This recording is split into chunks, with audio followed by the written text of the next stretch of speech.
What's going on, everyone? That's right. Michael Bay was going to do Man of Steel 2, and it could have been amazing. As always, hit that subscribe and let's get into this. All right, so look, first things first, you know that I'm a huge Transformers fan, and thanks to Michael Bay, it made me love the brand even more. All right, and with that being said, what else did Michael Bay do? He produced the 2014 and 2016 Teenage Mutant Ninja Turtles. That it was amazing for the live action, that reboot that we got. And of course, he's done Bad Boys, and you know, he's known for Armageddon, and he's also done Pearl Harbor, where we saw Ben Affleck in that movie. All right, so look, let's check this out, because this is something hot that has been coming out, and it's something that I really want to talk about, because of course I'm a Michael Bay fan and I just love his work when it comes to movies. So apparently back in 2022, Mike DeLuca and Pam Abdi, they tried to get Man of Steel 2 with Henry Cavill, and you know, they reached out to Michael Bay. It didn't happen, unfortunately. You know, things happen, things tend to fall through, and it is what it is, you know. And what we've seen, and as we continue to get closer to this reboot, you know, we're just finding out more things left and right. This just shows you how incompetent this studio is.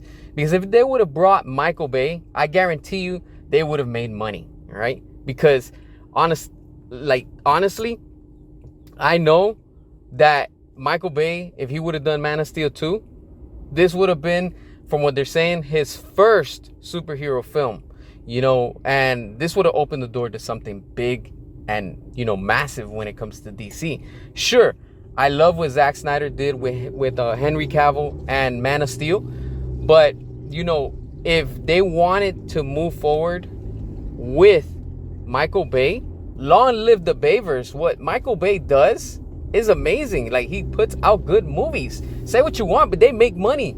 People were watching the Transformers movies. People watch his movies.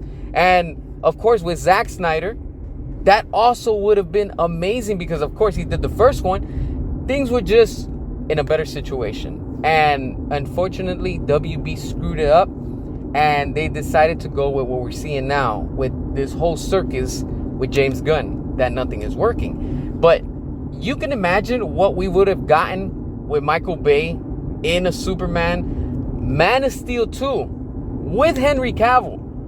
That would have been amazing. I can see so many things that it would have happened, and it would have taken, you know, WB to a higher spot. And it's wild how they don't believe in quality anymore. It's like, why has it become a full-on circus? Look, if they would have brought in Michael Bay and the deal would have gone through, who knows what happened, you know? Will we ever find out? We don't know. The point is that Mike DeLuca and Pam Abdi reached out to Michael Bay.